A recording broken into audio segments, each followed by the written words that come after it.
Like, share, subscribe and click on the bell icon to never miss an update from Epic. एक वक्त था जब भारत को अनाज की कमी के कारण गेहूं विदेशों से इंपोर्ट करना पड़ता था। पर चिदंबरम सुब्रमण्यम ने ऐसा क्या किया कि कुछ ही सालों में भारत में जरूरत से ज्यादा गेहूं की पैदावार होने लगी। आइए देखते हैं।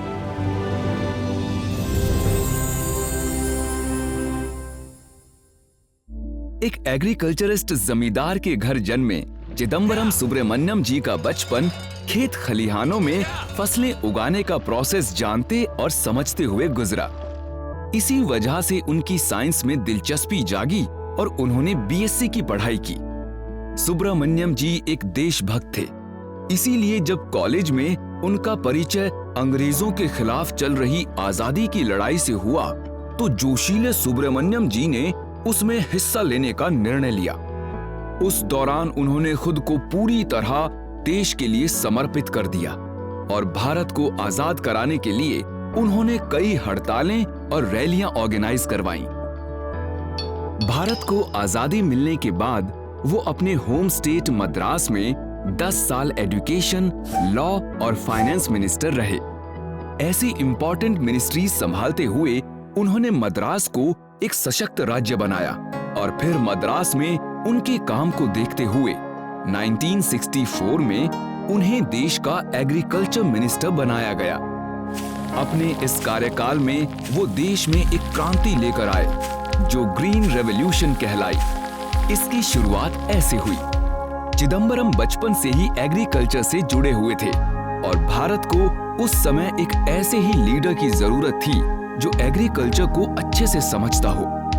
दरअसल अंग्रेजों ने अपने 200 साल से ज्यादा के राज में अपनी जरूरतें पूरी करने के लिए भारत को जबरन इंडिगो यानी नील जैसी फसलों की खेती करने के लिए मजबूर किया था, जिसकी वजह से आजादी के बाद देश को गेहूं के लिए विदेशों पर निर्भर रहना पड़ता था और भारत 80% गेहूं इंपोर्ट करता था। बहुत कोशिशें करने पर भी भारत अपनी जरूरतें पूरी करने में आत्मनिर्भर नहीं बन पा रहा था। लेकिन सुब्रमण्यम जी जानते थे कि सही साधन और टेक्नोलॉजी की मदद से देश के किसान अपने देशवासियों का पेट भरने में सक्षम हो जाएंगे। इसीलिए इसका समाधान निकालने के लिए सबसे पहले उन्होंने ज्यादा उपज वाले गेहूं के बीज मेक्सिको से मंगवाए। लेकिन उनके साथी ये मानने को ही तैयार नहीं थे कि इन बीजों से उपज बढ़ेगी। इसीलिए किसानों को देने से पहले सुब्रमण्यम जी ने इन्हें खुद टेस्ट किया। उनके घर के पीछे जो जमीन थी वहां उनका बेटा अपने दोस्तों के साथ क्रिकेट खेला करता था, तो सुब्रमण्यम जी ने अपने बेटे को अपने इस अभियान के बारे में बताया और उसी जमीन में फिर आधुनिक पेस्टिसाइड्स और फर्टिलाइजर्स का इस्तेमाल करके रातों रात उस मैदान को खेत में बदल दिया। एक मैदान में फसल की इतनी उपज देखकर सब हैरान रह गए।